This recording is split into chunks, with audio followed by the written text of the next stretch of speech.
오늘 7월 13일 꼭 알아야 할 경제 소식 5가지 정리해드리겠습니다. 끝까지 들으시면 오늘 경제 흐름이 한눈에 보이실 겁니다. 오늘은 특히 시장이 크게 흔들린 하루였습니다. 법원 판결부터 주식 폭락, 대형마트 셧다운까지 소식이 많습니다. 하나씩 차근차근 짚어보겠습니다.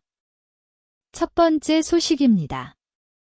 법원이 고려아연 경영권 분쟁에 중요한 판단을 내렸습니다. 지난해 1월 임시주주총회가 문제가 됐습니다. 당시 고려아연은 최대 주주인 영풍의 의결권을 막았습니다. 호주에 있는 계열사 SMC를 활용한 방식이었습니다. 서로 주식을 갖고 있으면 의결권을 제한할 수 있다는 규정을 쓴 겁니다. 그런데 법원은 이걸 위법이라고 봤습니다. 주총 의장이었던 박기덕 대표에게 배상 책임을 인정했습니다. 배상액은 1억 원과 지연이자입니다.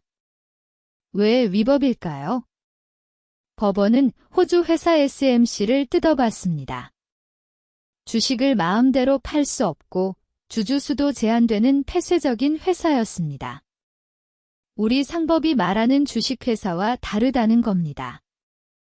그러니 자회사로 인정할 수 없다고 봤습니다. 법원은 판결문에 이런 표현까지 썼습니다. 경영권을 지키려는 방편이었다는 겁니다. 여기서 의결권이 뭔지 짚고 가겠습니다. 주식을 가진 사람이 회사 일에 찬성이나 반대를 하는 권리입니다. 주주의 가장 기본적인 권리죠. 이걸 막는 건 재산권을 건드리는 일입니다. 법원이 고의에 의한 불법 행위라고 못 박은 이유입니다. 이 소식이 왜 중요할까요? 경영권 방어를 위해 편법을 쓰면 안 된다는 신호이기 때문입니다. 앞으로 다른 기업들도 비슷한 시도를 하기 어려워졌습니다. 소액주주 입장에서는 반가운 판결입니다. 내 주식의 권리가 함부로 막히지 않는다는 뜻이니까요. 고려아연 경영권 다툼도 새 국면으로 접어들 전망입니다. 자, 다음 소식 가보겠습니다. 두 번째 소식입니다. 나라 살림 이야기입니다. 정부가 내년 예산의 큰 그림을 공개했습니다. 오늘 국가재정전략회의가 열렸습니다. 기획예산처 장관이 직접 발표했습니다. 핵심은 세금이 예상보다 훨씬 많이 거친다는 겁니다. 2027년 국세 수입 전망이 500조 원을 넘습니다. 원래 예상은 412조 원이었습니다. 무려 90조 원 가까이 늘어난 셈입니다. 왜 이렇게 늘까요? 반도체 경기가 좋기 때문입니다. 여기에 인공지능 산업이 커지고 있습니다. 기업이 돈을 많이 벌면 법인세를 많이 냅니다. 직원 월급이 오르면 소득세도 늘어납니다. 그래서 세금이 불어나는 겁니다. 정부는 이 돈을 어디에 쓸까요? 미래대응기금이라는 걸 새로 만듭니다. 평소보다 더 거친 세금을 여기에 쌓아둡니다. 그리고 청년, 성장동력, 지방, 인재 네 분야에 씁니다. 경기가 나빠지면 비상금으로도 쓸 계획입니다. 내년 총지출은 800조 원을 넘길 전망입니다. 올해보다 10% 이상 늘어난 규모입니다. 다만 무작정 늘리는 건 아닙니다. 역대 최대 규모로 지출 구조조정도 합니다. 약 50조 원을 아껴서 다시 투자하겠다는 겁니다. 우리 생활엔 어떤 영향이 있을까요? 청년 지원 사업과 지방 투자가 늘어날 가능성이 큽니다. 반대로 효율이 낮은 기존 사업은 줄어들 수 있습니다. 내가 받던 지원금이 바뀔 수도 있다는 뜻입니다. 앞으로 예산안 발표를 눈여겨보셔야 합니다. 계속해서 세 번째 소식입니다. 이번엔 항공주 이야기입니다. 전 세계적으로 항공사 주가가 반등하고 있습니다. 가장 큰 걱정은 유가였습니다. 중동에서 전쟁 위험이 커졌기 때문입니다. 특히 호르무즈 해협이 문제였습니다. 이곳은 세계 원유의 상당량이 지나가는 길목입니다. 여기가 막히면 기름값이 폭등합니다. 그런데 유가가 먼저 안정을 찾았습니다. 전쟁 이전 수준으로 돌아왔습니다. 항공유 값이 좀 높긴 하지만 감당 못할 정도는 아닙니다. 그러자 항공사 실적 기대가 살아났습니다. 미국 대형 항공사 3곳은 5월 이후 40% 넘게 올랐습니다. 유럽과 아시아 항공사도 20에서 30% 반등했습니다. 배경도 짚어보겠습니다.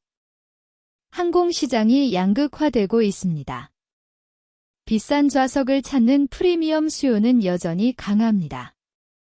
반면 저가 항공사는 힘듭니다.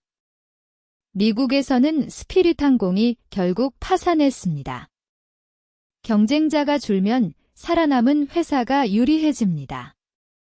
우리 기업 중에는 대한항공이 주목받고 있습니다. 아시아나와의 합병을 마무리했기 때문입니다. 외국인 지분율도 크게 올랐습니다. 연초 15%대에서 23%까지 뛰었습니다. 여기에 항공화물도 호황입니다. 인공지능 데이터 센터 수요로 반도체 운송이 늘었습니다. 이게 우리와 무슨 상관일까요? 항공주는 경기를 보여주는 지표입니다. 사람들이 여행을 다니면 경기가 좋다는 뜻이죠. 또 항공사 실적이 좋아지면 항공권 가격 정책도 달라집니다. 여행 계획이 있으시다면 참고하시면 좋겠습니다. 자, 이제 오늘의 가장 충격적인 소식입니다. 네 번째 소식입니다. 오늘 주식시장이 무너졌습니다. 코스피가 9% 가까이 폭락했습니다. 코스피는 669포인트 내린 6,806에 마감했습니다. 7,000선이 한 번에 무너졌습니다. 장중에는 서킷 브레이커까지 발동됐습니다. 올해 들어 벌써 7번째입니다. 오전에는 사이드카도 걸렸습니다. 용어를 풀어드리겠습니다. 서킷 브레이커는 주식 거래를 잠시 멈추는 장치입니다. 지수가 8% 넘게 떨어지면 작동합니다. 투자자들이 진정할 시간을 주는 겁니다. 사이드카는 그보다 약한 단계의 브레이크입니다. 원인은 중동입니다. 미국과 이란이 일주일 새 3차례 공습을 주고받았습니다. 휴전이 깨질 위기입니다. 그러자 국제 유가가 다시 뛰었습니다. 여기에 반도체 대형주가 무너졌습니다. 삼성전자는 10.7% 하락했습니다. SK하이닉스는 15% 넘게 빠졌습니다. 코스닥도 800선을 내줬습니다. 앞선 소식과 연결해서 보시면 좋겠습니다. 정부는 반도체 호황을 믿고 예산을 짰습니다. 그런데 그 반도체 주식이 오늘 무너진 겁니다. 시장의 불안이 그만큼 크다는 뜻입니다. 우리 생활엔 어떤 영향이 있을까요? 연금과 펀드에 든 돈이 줄어듭니다. 유가가 오르면 기름값과 물가가 오릅니다. 다만 이런 급락은 지정학적 이슈가 원인입니다. 상황이 풀리면 회복되는 경우도 많습니다. 지금은 무리한 투자보다 관망이 필요한 시점입니다. 마지막 소식입니다. 5번째 소식입니다. 홈플러스가 전국 매장 영업을 전면 중단했습니다. 오늘 아침 갑작스럽게 벌어진 일입니다. 매장 입구는 쇼핑카트로 막혔습니다. 직원들은 기한 없는 휴무라고 안내했습니다. 장을 보러 온 손님들은 그대로 발길을 돌렸습니다. 매장 안은 텅 비었습니다. 생선이나 과일 같은 신선식품 매대는 거의 비었습니다. 양말이나 장난감 같은 물건만 조금 남았습니다. 이유는 돈이 떨어졌기 때문입니다. 물건 값을 줄 돈도 없습니다. 전기와 수도 요금조차 낼 수 없다고 합니다. 사실상 파산 수순에 들어간 겁니다. 배경을 설명드리겠습니다. 홈플러스는 회생 절차를 밟고 있었습니다. 회생 절차란 법원의 도움으로 빚을 조정하는 절차입니다.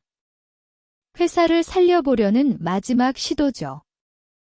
그런데 이 절차가 폐지될 위기입니다. 회사는 이달 20일까지 법원 결정을 기다리겠다고 했습니다. 영향은 작지 않습니다. 우선 수만 명의 직원 일자리가 걸려 있습니다. 납품하던 협력업체들도 대금을 못 받게 됩니다. 매장에 입점한 소상공인들도 손님이 끊깁니다. 근처 주민들은 장 볼 곳이 사라집니다. 상품권이나 포인트를 가진 분들도 주의하셔야 합니다. 대형 유통업체도 무너질 수 있다는 걸 보여준 사례입니다. 오늘 5가지 소식 정리해봤습니다. 법원의 경영권 판결, 500조 원 세수 시대, 항공주 반등, 코스피 폭락, 그리고 홈플러스 셧다운이었습니다. 좋은 소식과 나쁜 소식이 섞인 하루였습니다. 시장이 흔들릴수록 침착하게 지켜보는 게 중요합니다. 오늘 뉴스 정리 도움이 되셨다면 구독과 좋아요, 그리고 알림 설정까지 부탁드립니다. 매일 경제 뉴스 정리해드리고 있으니 내일도 꼭 찾아와 주세요.